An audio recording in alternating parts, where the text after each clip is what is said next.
What are your thoughts on pain? Do you think people put too much stock into it Hmm. and they consider it too much when they're doing things? How do you feel about it?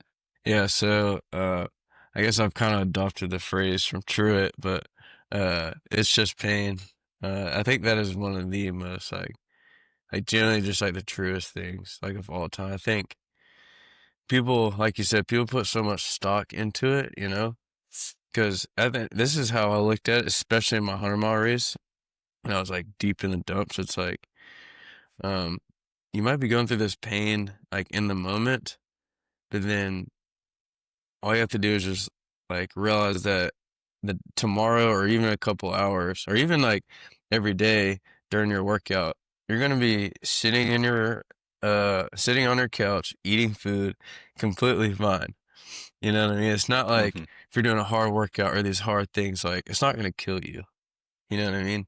And I think that's what like people need to understand. Like if you just embrace like the pain, then you're going to come out that much better if you just embrace it and know that it's going to happen, because it's going to happen whether you want to or not, whether it's physical like training or if it's just life in general. You know what I mean? There's always going to be something that is going to hit you in the mouth, but you just have to understand that's just the way life goes. And if you embrace it, then you'll just come out that much better, so um yeah, pain is literally so temporary, especially when you think of like wide scale, like if you think out of literally just let's just say the year, um, I have to go do.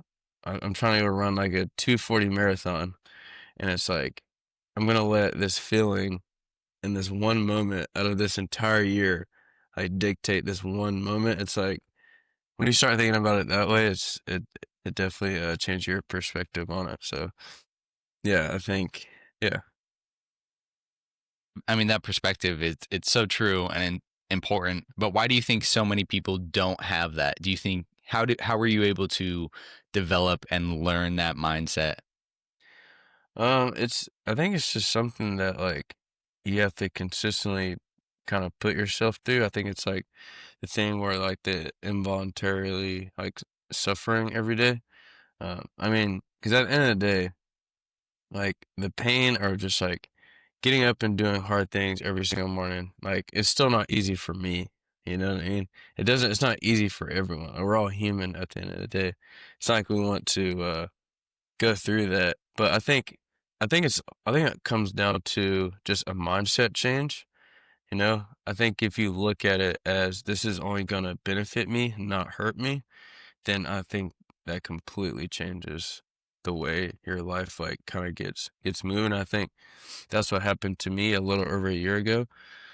Um, yeah, I kind of stuck to a plan for 30 days, and I mean, once you get into a rhythm and know that like something great is actually coming out of this, or kind of look at it for um something different than, oh my god, this is just going to be something hard, then yeah, it just becomes something that it becomes a part of you, and something you can embrace and turn into something great, and not just something like, oh my gosh, this is gonna suck.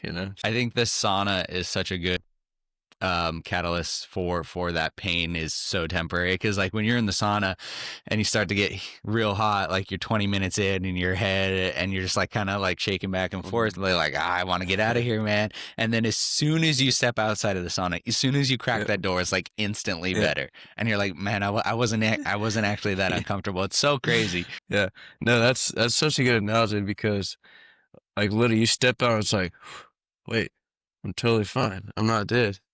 So Yeah. I think if everyone can um just look at it that way, I think that's gonna be like one of the main things that I talk about the most. Is like one is definitely gonna be just like my faith and how it's helped me a ton, but just embracing that pain and knowing that it is so temporary, and it's gonna be over before you know it. Like it can't last forever. You know what I mean? It literally can't last forever. Like this podcast is not gonna last forever. You know what I mean? In about an hour or so, we're gonna be on with our day and doing other things. So, and not to say this is pain, but it's just like anything. like everything is just one little small little blip in your life, you know, and you just have to, when it comes to those hard things, you just have to realize like once you stack enough of those, then you'll be exactly where you want to be, you know? So, What is the quote? It's like, if it can be endured, mm, then endure it. yeah, yeah, So it's like yeah. No, 100%. each you just got to take each moment and decide, like, okay, yes, it's uncomfortable. Is it getting any more uncomfortable, or can I sit in Uh-huh. this? And then you just got to keep answering that every single step or every single moment, and until you endure it and get your way through it. Tell me about this. You said you stuck to a 30-day Hmm. plan or something, and that kind of was the catalyst. What was that, and why'd you start that? Yeah, so good question. So last, is it July? Yeah, last July, I was going into my last year of college, and as you can imagine, just your typical college kid, um, yeah, just drinking every day, trying to figure out what's next and who's the next girl to find or next party, like whatever. It's just typical nonsense. But um, I think, and just to preface, I don't think I'd be where I am without having that be me before. You know, I think it was really important to shape who I am now. But last July, like I said, going into the the last year of college, I think you just kind of get sick and tired of being sick and tired, you know, and that's kind of where I found myself, and I was like, okay, there wasn't like a certain moment where I was like, okay, this is something's got to change. It was more just like a culmination thing, but it's like, okay, 75 hard was a big thing. And I was like, no chance I can do 75 days.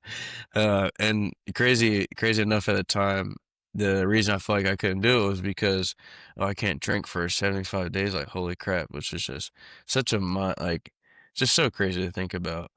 But I was like, okay, I can stick to 30 days and that's what I'm going to do. And then those 30 days, I'm going to document everything throughout the journey, and please no one go look at those videos. Those videos suck so bad. But I think it was just, again, it's just um I mean it's just trying something, you know? Like you won't know until you try. And yeah, those 30 days is the same as the 75 hard. So one workout inside, one workout outside, each like 45 minutes or so. Um Pick a diet that you can stick to that's going to be obviously clean, and then um I think it was just like sleep. 10 pages of a Yeah, nonfiction 10 book, pages of it. a gallon of Yeah, water. yeah, yeah, all that stuff, Yeah. Hmm. which I think is great just for anyone trying to start, but I don't think it should just be a milestone kind of thing. I think it just should be something that starts you. I know a lot of people start a journey and then it's like, or do like a 30-day thing or whatever, and then it's like, oh, well, back to normal. I'm just gonna start being degenerate again. But no, I really took those 30 days to really kind of hone in on everything, and like a switch just completely flipped about like 7 or 8 days in, and I was like, wait, I was getting up at like 3 a.m. every day, um, working out like twice before I went to work or school or whatever, and I realized I was like, I kind of feel like superhuman, you know, and like I said, it was only about 7 or 8 days in, but I mean, like you just feel unbeatable when you get that much done and are so locked into your diet and training and everything. And you just have so much control over your life basically. And yeah, those 30 days kind of ended, and day 30 I did 30 miles, which was obviously the furthest I've ever been. I was never a runner. I played football freshman year of college and throughout my childhood, but I mean running was a punishment for me. So uh, doing that, I mean, it was tough. That was one of the hardest things I've done. And then I was like, I'm never running after this. Then of course that bug kind of gets at you, and yeah, after that 30 miles, I was like, okay, I'm gonna sign up for actual race, and so sign up for a 50-mile ultra that October. So like 4 months later, after I started running, and did that and suffered well, I guess. Finished it. Pretty tough course. But man, I learned a lot about myself, and I think that really kind of uh just kind of pushed me in a whole different direction than I thought I would go. And it just kind of led me more into kind of who I am as a person, who I want to be. And I just stayed super kind of consistent and, yeah, kind of laid off the content for a little bit. And then, Mhm. because again, I didn't really know what I was doing. And then, fast forward into kind of the second semester of my last year, or I guess it was this year, around the February time, I was like, okay, I'm gonna, cause stuff's getting real. I mean, I gotta go get a job. I gotta go be in the real life. And Uh-huh. so I was like, okay, I'm gonna start make like Instagram page, and I'm just gonna try to show others like what's possible when you, um, like trust in God's plan and put in a lot of hard work. I think when you mesh those two, it's kind of impossible to fail. So yeah, I just worked as hard as I could and moved down here to Charleston and got a job here doing property management and yeah, just stayed super consistent with the content. And the training went just through the roof. Um, training my ass off and yeah, just again, it wasn't anything super crazy. I just stayed super consistent and just showing up every single day. And yeah, it got me to where I am now. So I mean it's not impossible for anyone. You know what I mean? It's like you look at some of these people and it's like, oh, I could never do that. And it's like, but you can because I did. And I was that person. I was like, okay, it's impossible.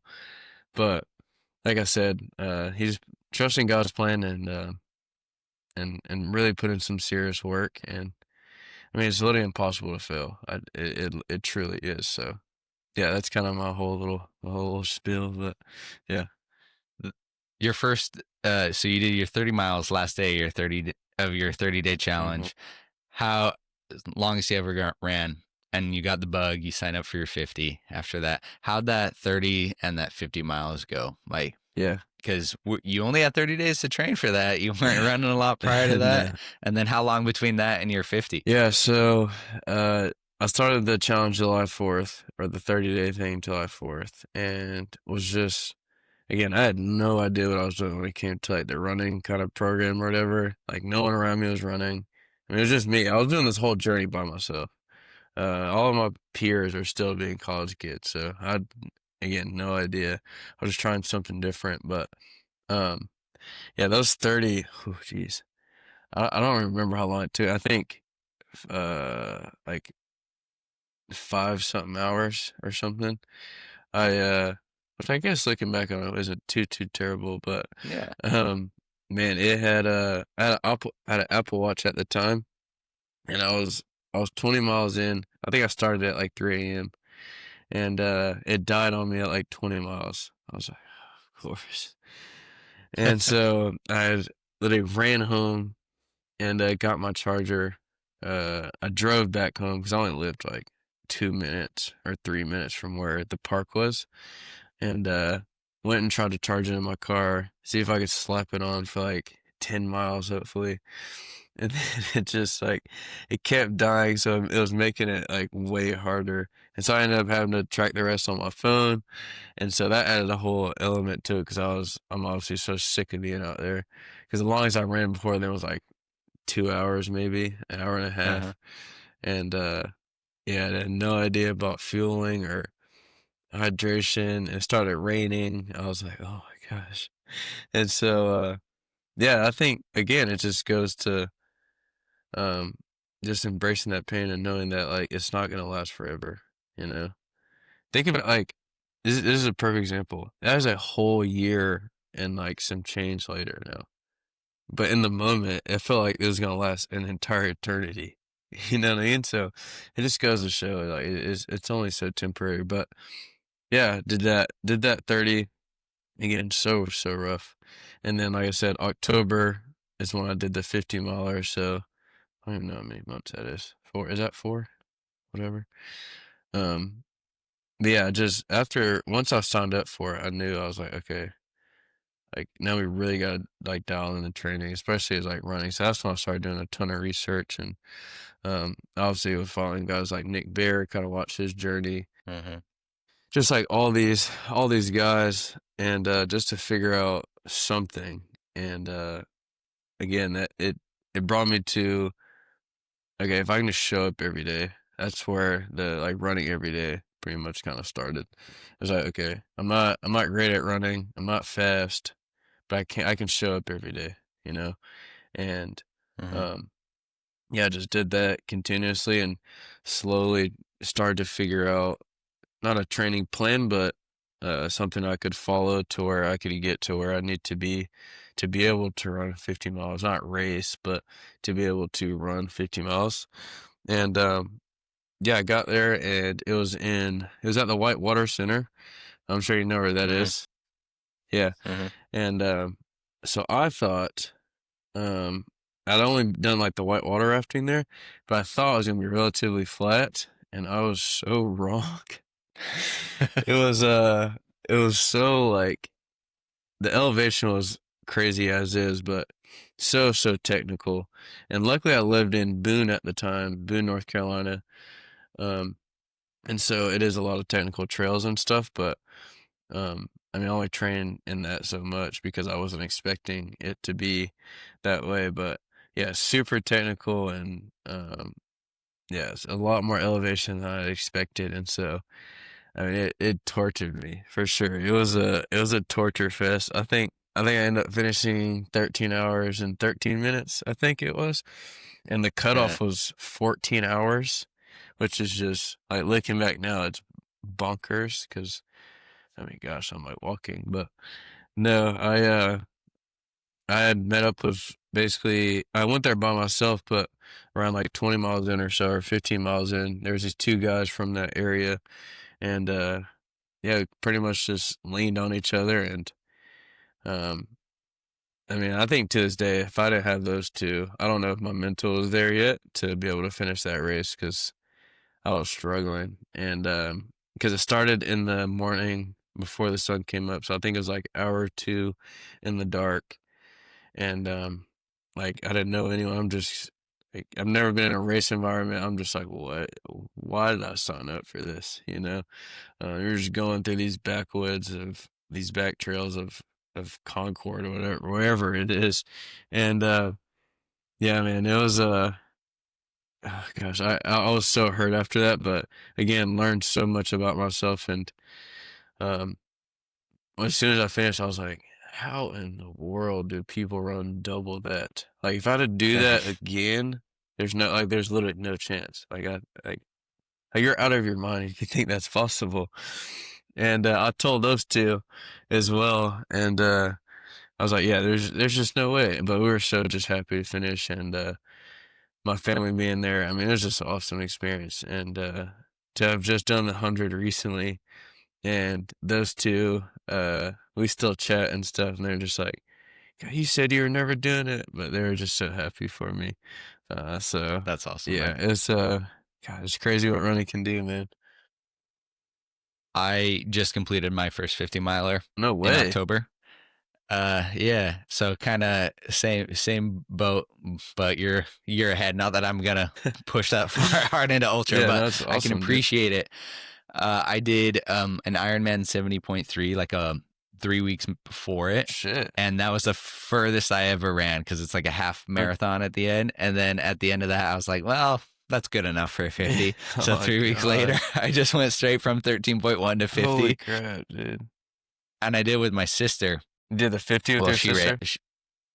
well, yeah, she did it as well. Huh. She smoked me. Holy She was like crap. flying the whole time. She went like 8 hours or something Holy for it. crap. Mine was, So she's like yeah, she serious. she tanked it. She tanked it. That's Yeah, nuts. she's a beast. So and then my time was like 11 hours. Yeah. So I was just kind of plodding along, Yeah, dude, that's sick. but it was fun. It was a good time. I still am missing both the toenails on my big My toes. gosh. They both fell Yeah, off. that's one thing it'll do to you, that's for sure. So we are training. We've got a backyard ultra, Mm, so just like a last man standing mhm. race in April, and then we've got another Ironman in June, a half Ironman in June, and then we've got a full Ironman, and then I've got a 100 miler set for October of next year. So, Dude, let's I got to go. tick it off. Dude, holy crap, that is so freaking awesome. How was so what's been like your like journey? So half Ironman and then straight into 50?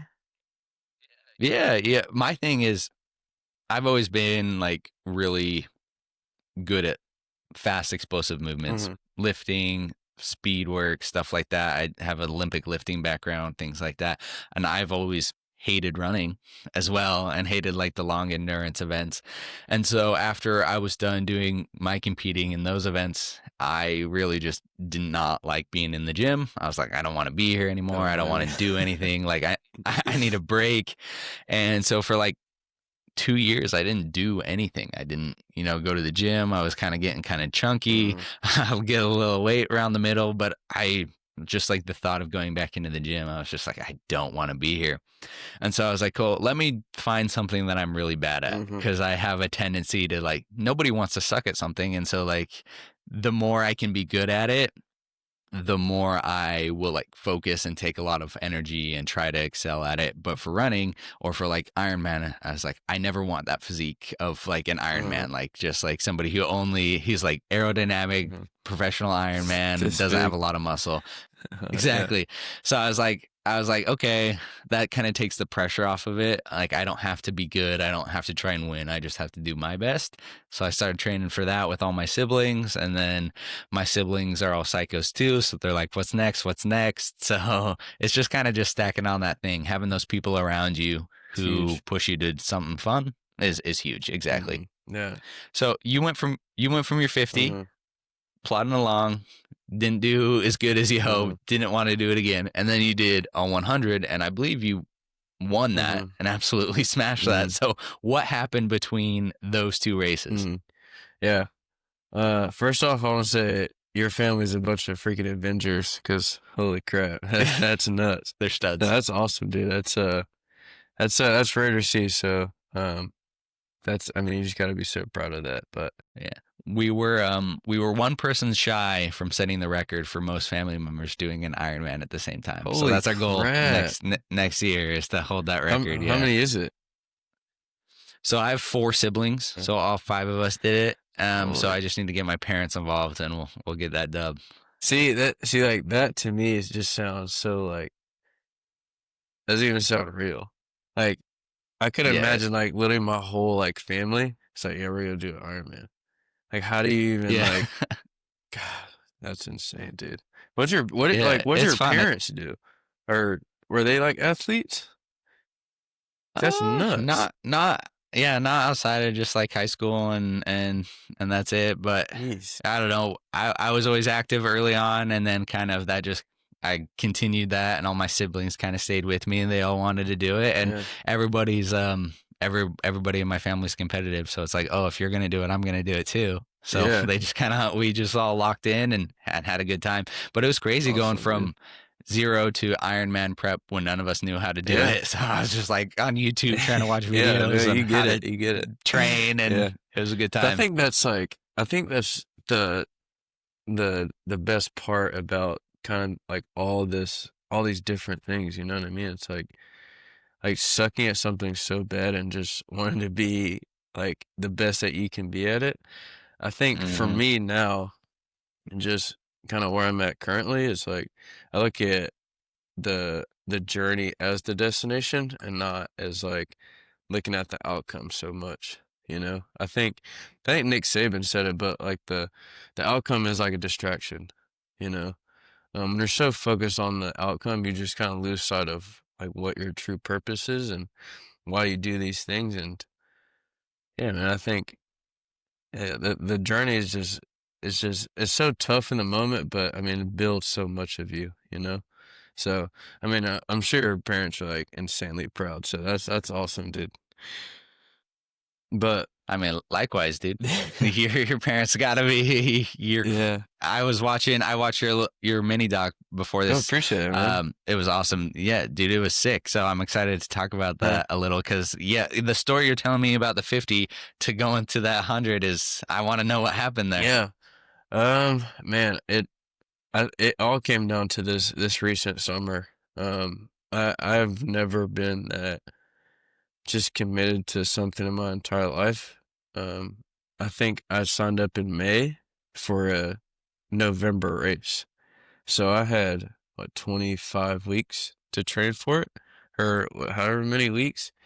And yeah, man, it like every single thing I had into that. I think I started off with, and I was running a little bit before, like averagely running, and then just went 60-mile weeks, 70-mile weeks. I did a 12-hour overnight run in Folly Beach by myself. I just parked my truck and I was like, if I'm gonna run a race for, at the time I was like, okay, 20 hours, 20, whatever, however many hours, I'm gonna have to get used to running overnight.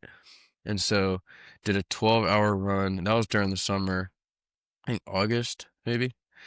Um, yeah, 12 hours just throughout the night, completely by myself, and did like 55 miles. And I think that was harder than the 100-miler itself. But just more like mentally. Yeah.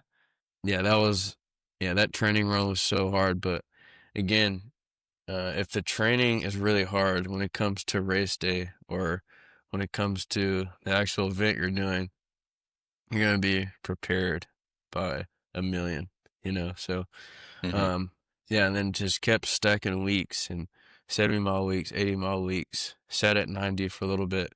Then I went to the 100-mile weeks for about like 7 weeks, and then saw a race on the calendar in October. I think it was October 18th or something, around that teens. And a lot of my buddies down here were doing it, and it was in Beaufort. Um, so just a relatively flat, or it was pretty flat, just kind of loop course. It was a 12-hour race. They had a 24-hour as well, but we just chose to do 12 hours because I knew I had the 100 coming up in a couple weeks. But I was like, okay, this is honestly, besides that 12-hour run I did alone, this is probably gonna be the best training I'm gonna get. And it was around like peak week, and at this point, like, I mean, I haven't raced since the 50-miler. It's just been a ton of training and just a lot of work put into to this point. So um, I knew that there was like a course record kind of up for grabs at this 12-hour race. So obviously they have each kind of record for each total. So 24-hour course record, 12-hour, whatever. And I was like, I mean, I'm just gonna give it my best shot. I kind of heard like different numbers for the course record, but I was like, I'm just gonna kind of put my best effort out there. And um, yeah, it was weird so with that race, so about 4 hours in, felt so good. Like the first 4 hours, a little over a marathon. I think I was at like 27, 28 miles.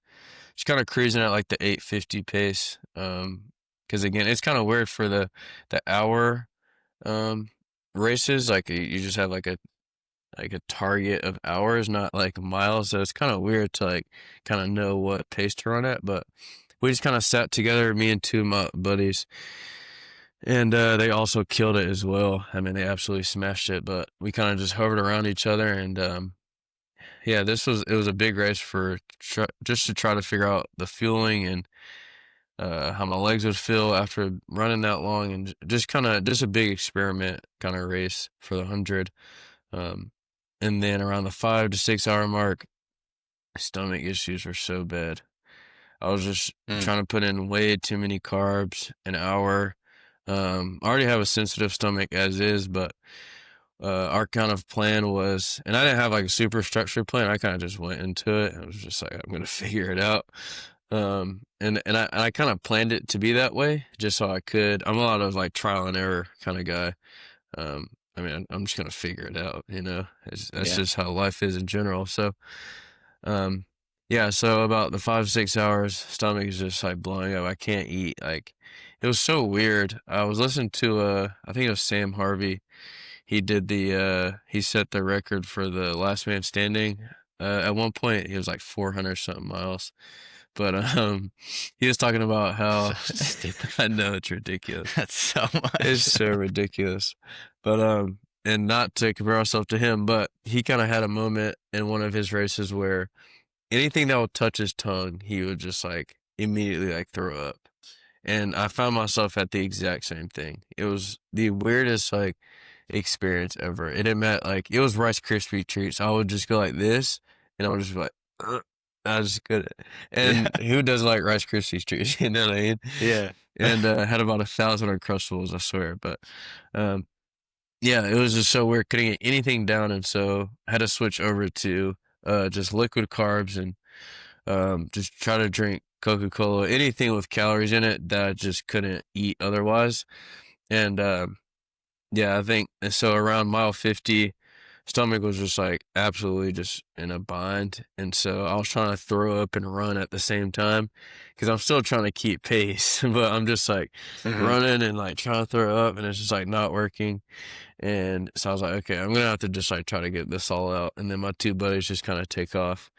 And then I had a decent one, had a minute to about just kind of like gather myself and I was like, you know what? It's time to just like take off and put the pedal down. So they're on like mile 50, 52, I think. Came around the corner. I think it was like 1.7 mile loops. And so finished that lap and I was running at like I think 6:45 pace. And I Jeez. just like came around the corner. I was like I just told everyone, I was like, look, I'm not eating anything. I'm about to just go run a pace and just try to obliterate this thing. Because my mindset just completely shifted at that point.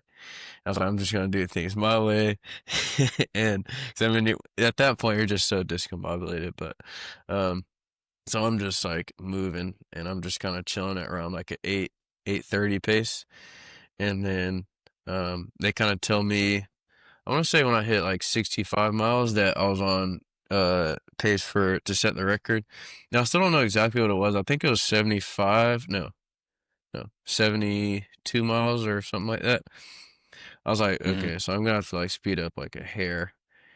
And yeah, legs felt so good and that gave me a ton of confidence and I was like, okay, well, I'm just gonna stick to what I can do and um yeah, this whole time I had no music, so it's just me and just running in circles. But um yeah, I just put it down and um came around and I knew I was like very close, but I wasn't sure and so I think I have a video of I posted, but I came through the finish or came through the loop or whatever.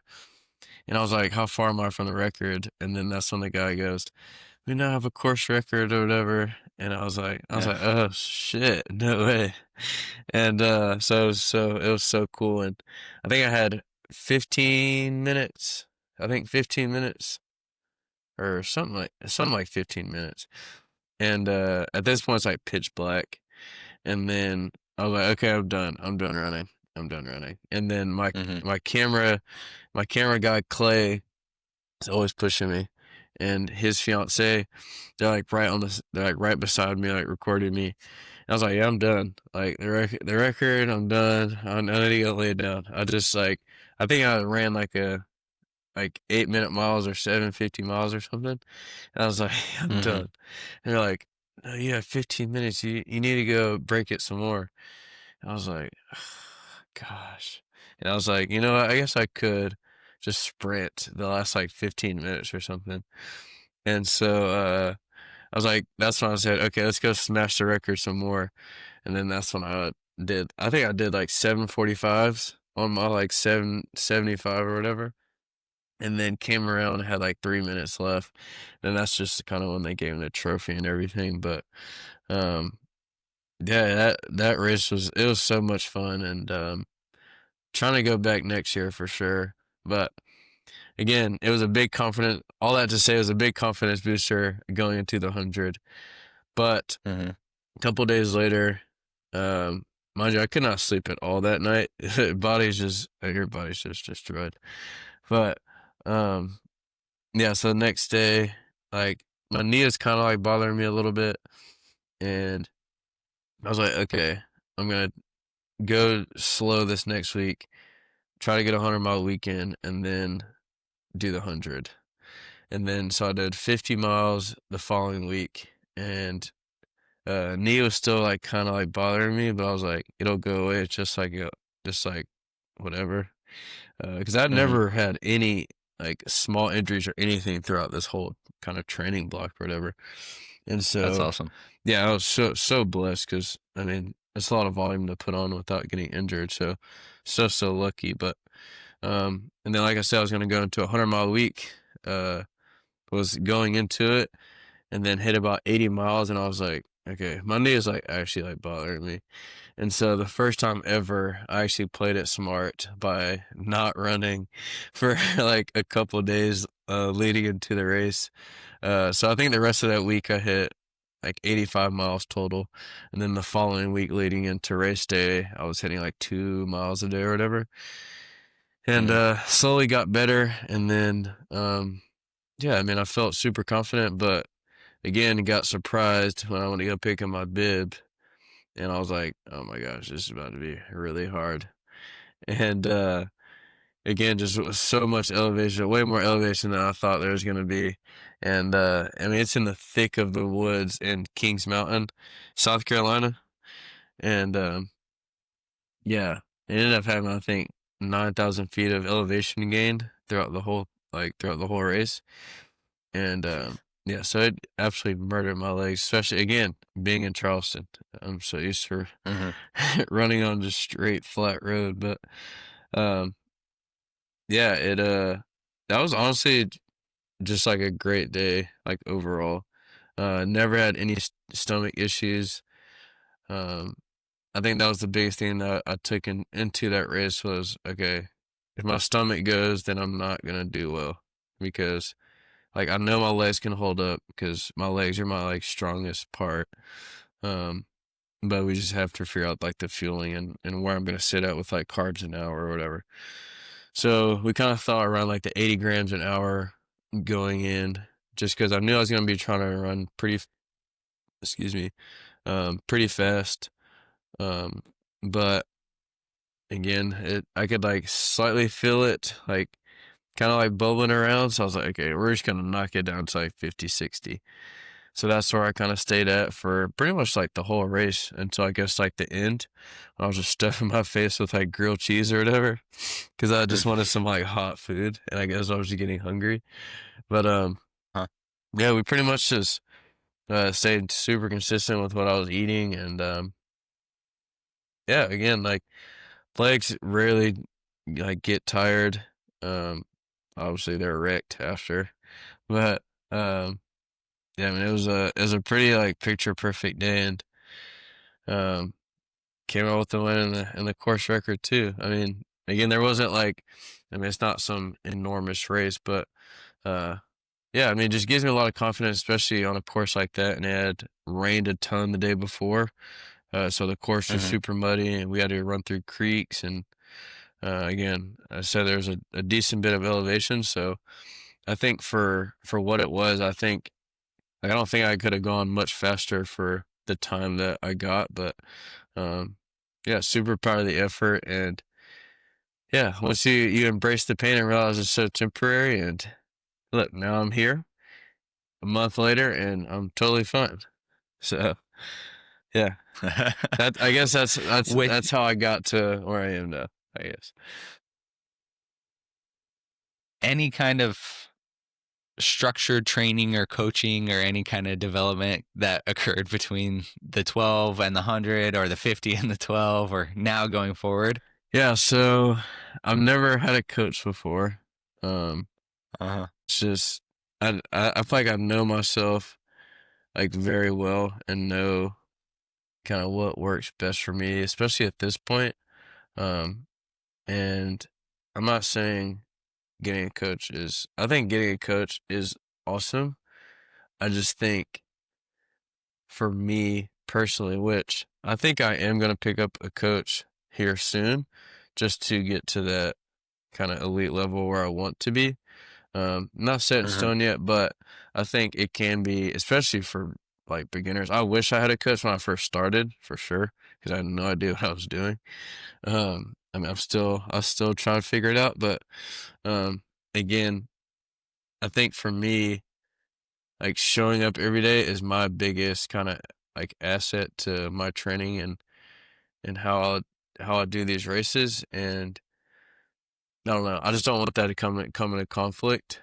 Not saying that it will. It's just, again, it's just kind of how I've been since I started this journey, and it's just I feel the best that like it can work, and it's came out to 2 wins, and I don't know. I just kind of trust myself with what's going on now, and um like I said, I might pick up a coach in the future. Who knows? But uh yeah, I like how things are going currently, and we'll just kind of see how everything goes. Just trying to incorporate everything that I'm learning uh through the past year and some change of running, and my background with the strength training when I was doing football, and just trying to mesh those two together and hopefully just come up with like a perfect balance. And again, it seemed to do me well so far, and just kind of hope it continues. So we'll see. With the 100 miler, you said, pretty perfect day. Stomach felt good, legs felt good. Was there any low points mentally for you, even with that perfect day? Yeah, so I forgot to mention it, so I'm glad you asked. But I'm not even kidding. After the first lap, I came in because it was 10-mile loop, or yeah, 10-mile loops essentially. 10.3 actually.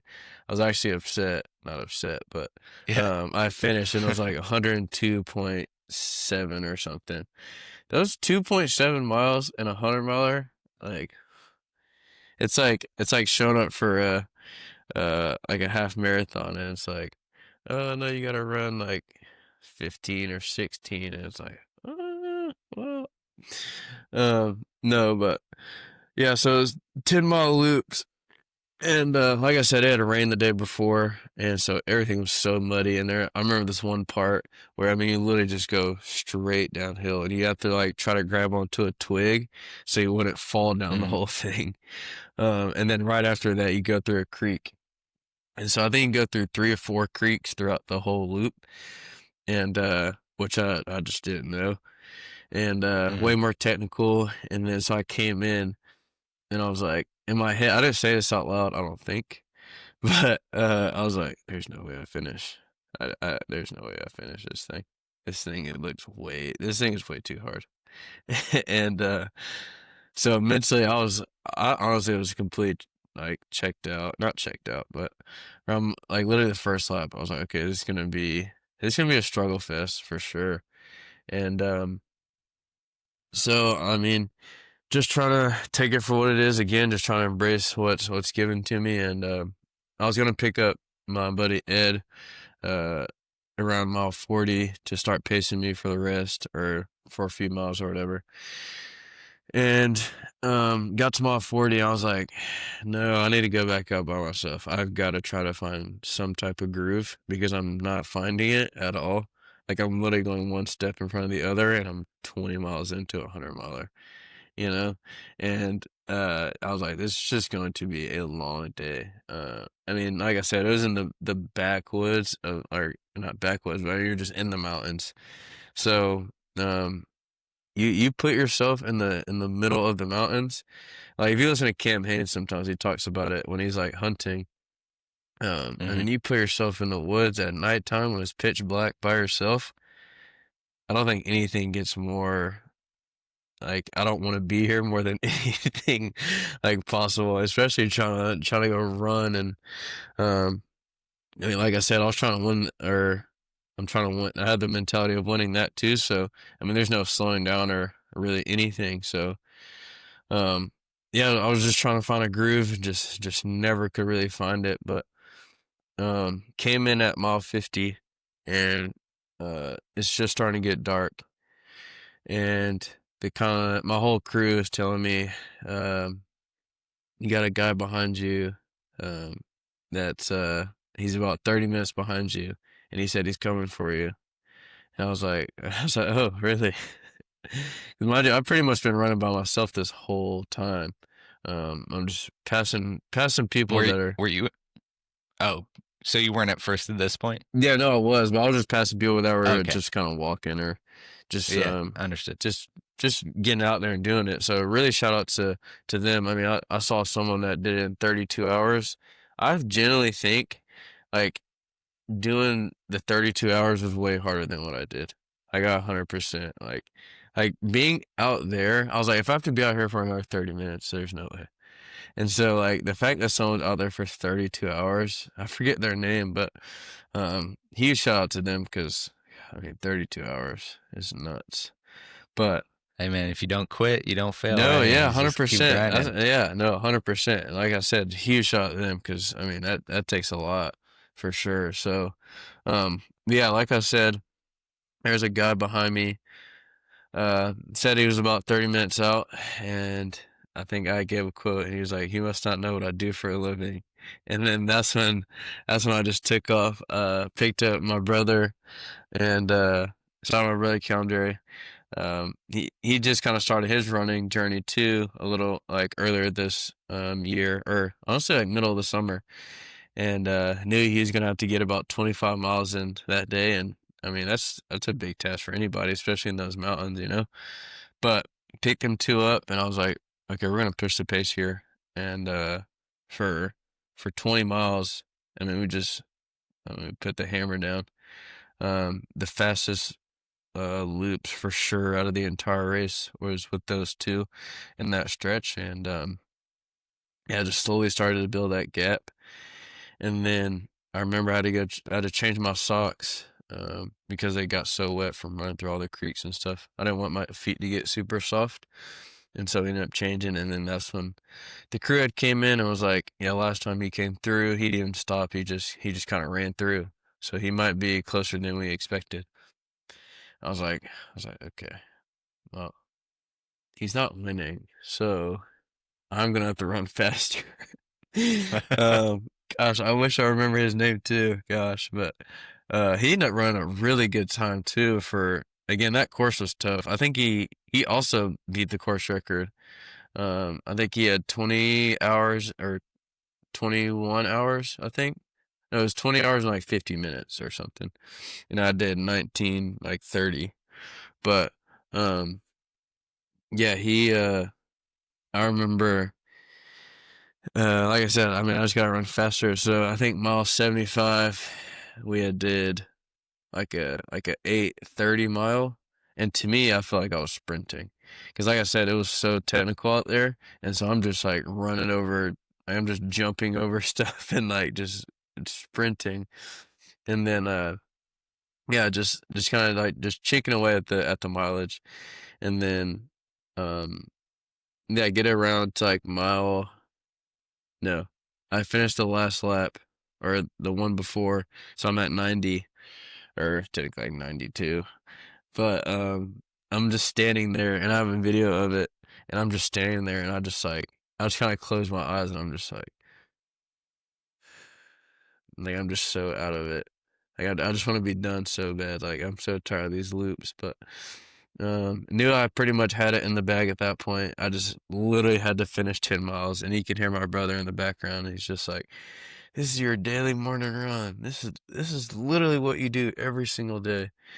And I was like, God, okay. And so I just kind of walked off, and I just started running, and yeah, we took off. My brother led me into the halfway kind of aid station throughout the loops. I think it was 6 miles in every loop. There was an aid station you pass by, and he just pretty much just carried me through there, through that aid station, and I picked up my buddy Ian. Um, he's huge into Ironmans as well, and he pretty much just led me into the finish.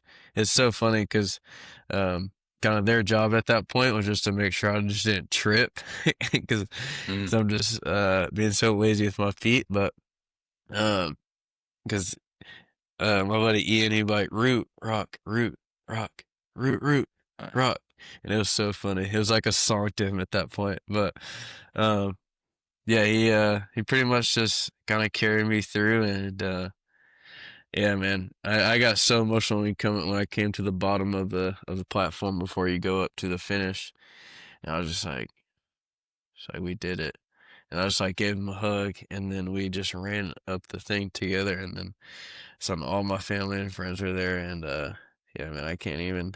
It's so hard to explain that kind of feeling. It's Hmm.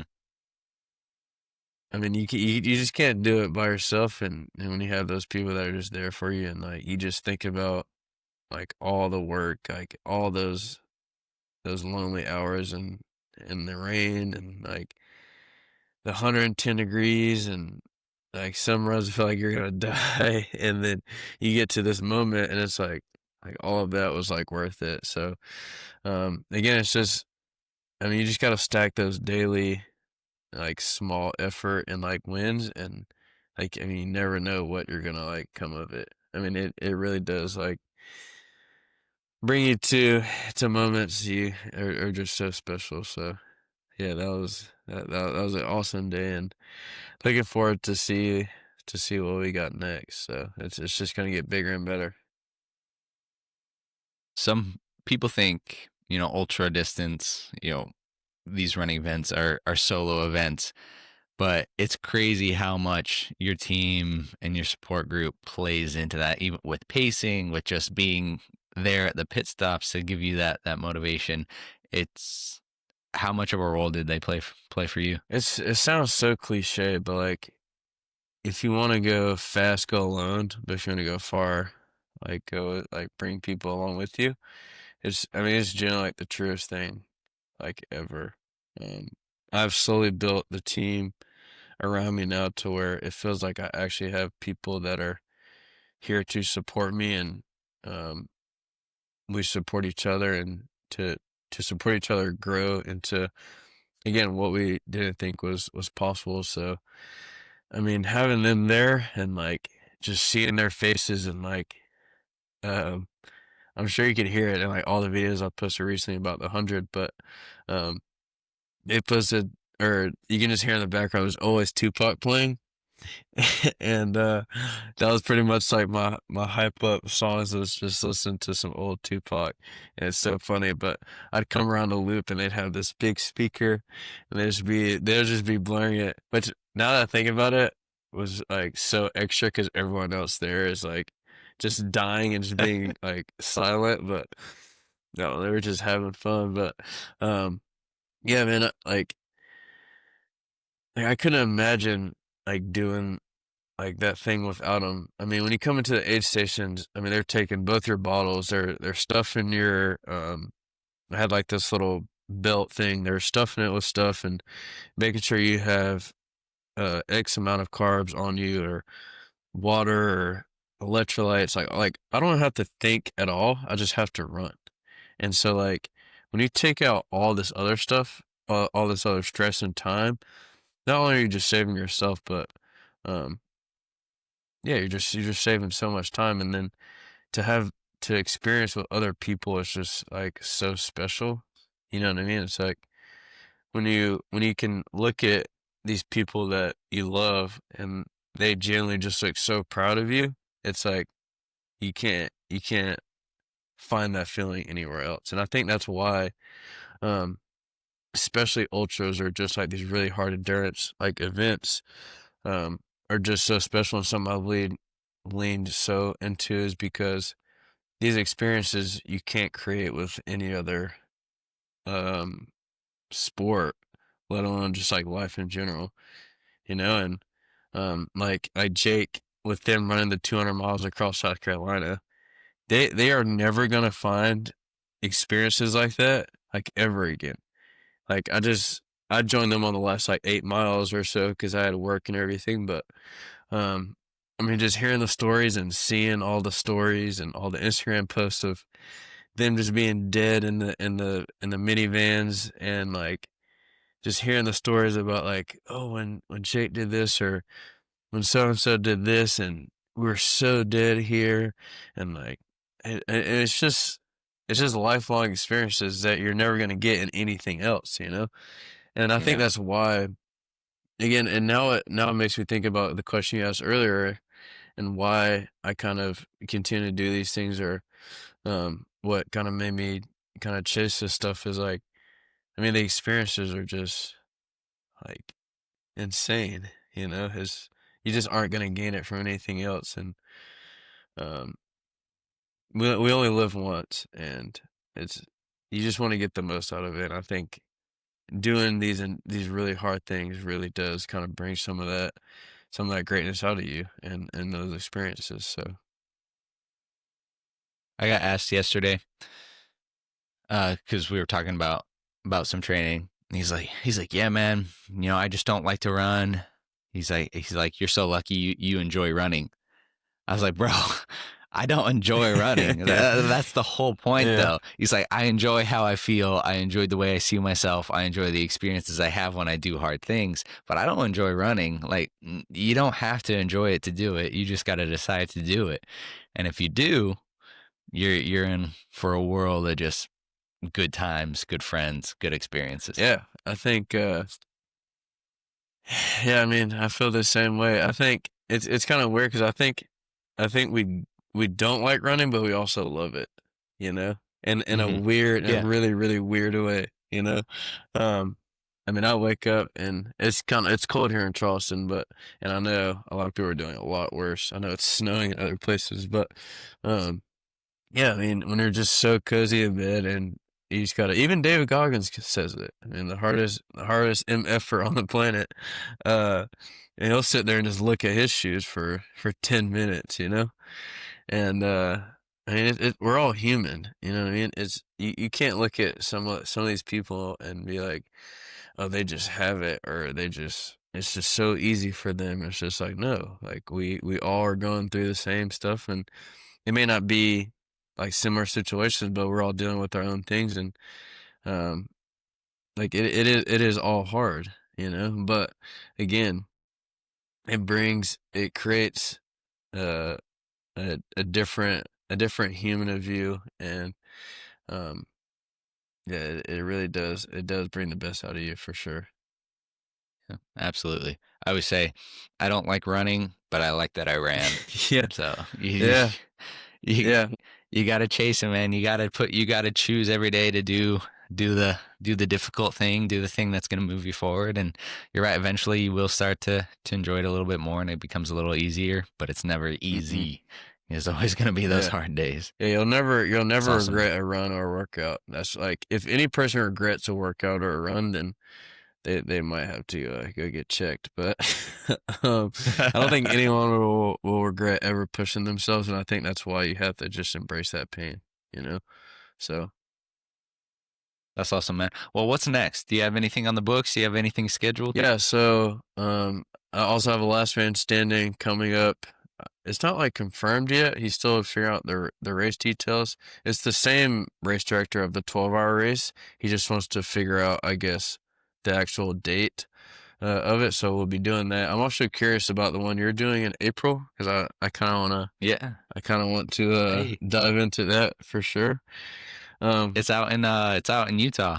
The Bonneville Backyard ooh, Ultra. Yeah, last man standing race out there. okay. I might have to. My calendar is a lot more Yeah. open now, so I Yeah. might have to see about that. But that's definitely a type of race I want to do for sure. I mean, talking about embracing the pain and like realizing that pain is temporary. I mean, that stuff can go on for Hmm. days, but um, yeah. So I have a half marathon in January 31st. I want to get more into. I just want to pick up more speed, essentially, just so when I get to these ultras, I can obviously just flat out run faster. You know, so in the year, January 31st, I have the half marathon. Gonna try to go for sub 115. Um, so it definitely gonna be a push. It's Quick. gonna be a Yeah, push it's quick. for sure. But yeah, I've been doing a lot of speed work, and the the train my fitness right now is looking really solid. So I think coming race day should be ready for that for sure. And then have the LA Marathon in March with endorphins and New Balance. So super shout out to them. I'm super excited for that. That'll be, yeah, March 8th, and I'm going for sub 245 there. And then again, like I said, that last man standing. And then last night I was looking at uh there's a, I think it's called the Hellhole 100. So Jeez. it's I think it's in June. I think that's why it's called that. But it's they have a 50 miler and they have 100, and I'm kind of teetering between which one I want to do. I'm thinking about doing the 50 again just for trying to really pick up speed, and then later this year, um, like do all the fall ultras. So I'm gonna try to get into Leadville. Try to Yeah. work my way into that because Leadville obviously is just the North Star. Yeah. So it'll just be a super fun race. But yeah, that's what I'm looking at right now. Got a couple races booked, but still looking for some that really fit the schedule. And yeah, just gonna do a ton of training and just gonna keep showing up and see what comes my way. But I'm super excited. That's awesome, man.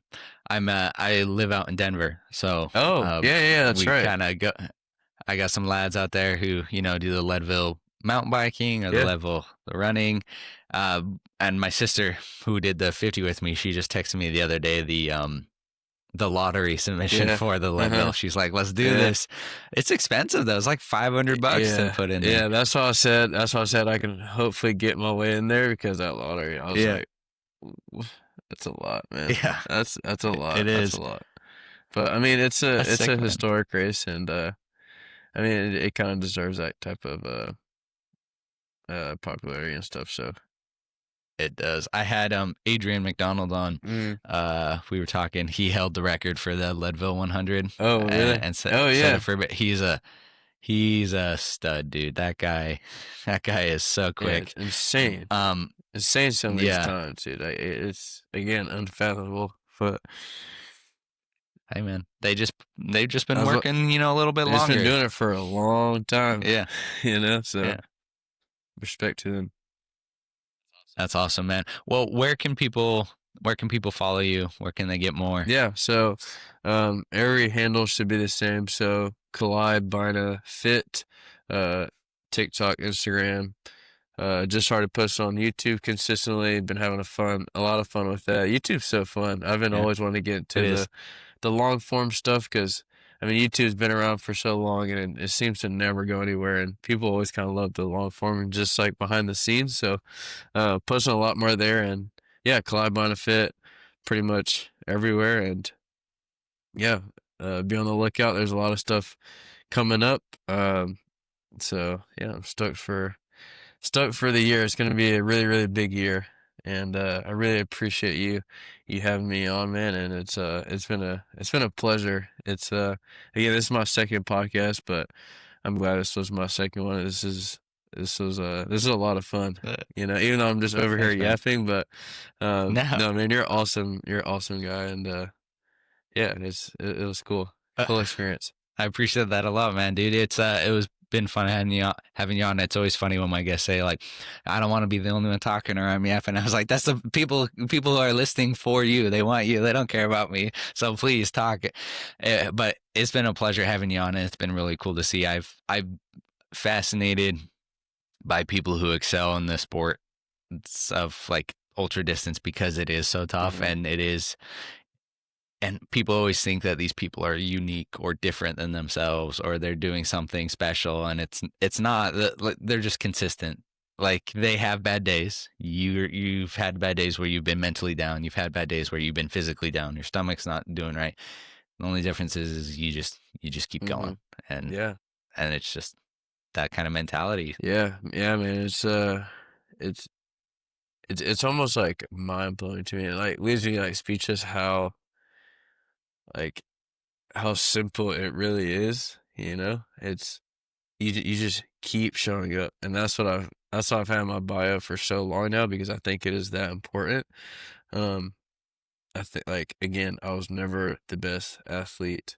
I mean, I was decent at football, I guess, for like your average person. But Yeah, I mean, when it comes to ultras or running or whatever, I mean, like low tier. So, and you just gotta stay super consistent, even when it gets tough mentally and physically. I mean, you're gonna have those days regardless, whether you're in life, um, physical activities. I mean, you're always gonna get hit in the mouth, but it's just how you respond is how it's gonna shape you. So, um, it's so important to just stay consistent and just keep showing up. And promise you, if you just stay consistent for 6 months to a year, and then you just keep compounding that on one thing or a couple things, you look down the road and it's like, holy crap! I mean, you really had no other choice but to succeed.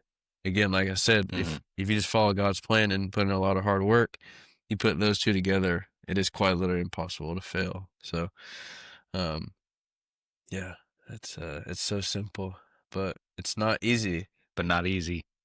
Yeah, it's not easy, but it is very, very simple. And I think a lot of people just try to overcomplicate things. And I think uh yeah, it just comes down to every single day just gonna go grind. I mean, like I said, right after this, I did a Stairmaster this morning. I think it's like 20 degrees outside, and I'm still gonna go do my 10 miles because I mean it's just gotta get done. It's just this one small thing to be prepared for the next thing that I have way down the line. It's just delayed gratification. So, Well, Clay, I have a tradition on this podcast where I ask the hmm guest if they had a podcast, who would you be most interested in having on and speaking to? hmm And I'll do my best to get them on here and credit you with them being here. okay. Ooh, that's a good question. Uh, hmm, let's see. It would probably have to be. I mean, I'm a big Truett guy. I'm a huge Truett guy. I know he never really does the podcast. I think he's done like two or three. But man, that's where I get a lot of my kind of inspiration from because I see a lot of myself in him. Just kind of, and I mean, he's one of the main reasons why I kind of started my whole fitness journey and honestly my like Instagram. Seeing just the Hmm. way he doesn't have this overproduction. Doesn't have this insane like cinematic Instagram or YouTube. I mean, it's just raw, uncut. Like this is what I do every day, and again, it just comes down to keep showing up and embracing that pain. And so, yeah, he's a guy I look up to for sure. So shout out to He's Trent. a he's a machine, dude. He's he's he's a stud. He is so he's fast nuts. and just so mentally tough and hmm durable, having world record for pull-ups hmm and doing it all in his Yeah, jeans. yeah, him and his perfect jeans. Yeah, it's nuts. He's a No, stud. he Yeah, is. well, yeah, I'll do my best to reach out to him. He's a good guy. I definitely love to talk to him too. I think hmm he's got something up here that's just, He's that different, dude. that Yeah, Goggins-esque. Yeah. and that's what like I mean, him and Goggins and Cam Haynes were, um, I mean, there's three people that I mean I just really like focused in on, and hopefully, uh, if Cam Haynes is somehow listening to this, I still need to get on the podcast because I know they had mentioned it. I talked to James. He's like Cam Haynes' photographer. They do the Shit Talkers Weekly, but um. Yeah, man. And we've talked about me getting on the pod one day, and Yeah, so hopefully that'd they'll be be sweet. get me on there. But yeah, those that like group of people is just it's different, man. And again, just hearing like Cam Hanes' story and where he came from, and it just came down to him just showing up every day and just doing the hard things consistently. And so again, if I can just kind of follow that same mindset, I mean, it's got me this far. So just gonna keep doing it. So Absolutely, man. Well, it's been an absolute pleasure to have you on, talk to you. It's really cool. Like I was saying, is like people have that look on the outside looking in on your social media, on things like that, and they think, oh, I can't do what he did, or he's loves running, or he loves doing what he's doing, and you do, but you and they just think you're different than them. hmm But talking to you and hopefully listening to this, they'll see, like, he went through the things I did. He made a choice. He stuck with it. Why can't I do that? People can achieve so much if they just stick with it. yeah, no, seriously, man. And again, I really appreciate you just reaching out and wanting me to kind of share my story and share some. I don't know if it's words of wisdom, but just kind of things that I've kind of learned on the way. And yeah, just again, just want to preface, just keep showing up, guys, and um, we're all in this together, and just lean on the people around you, and just try to build something that's bigger than yourself, and just focus on God's plan for you. So Well, you have a great it's run. gonna be good. Keep crushing it, and we'll be watching, dude. I can't wait for your next race. Yeah, man, I appreciate it. I'll be following you, and I'm stuck to maybe get back on again after future events, but Let's I go. appreciate it, man. Yes, sir.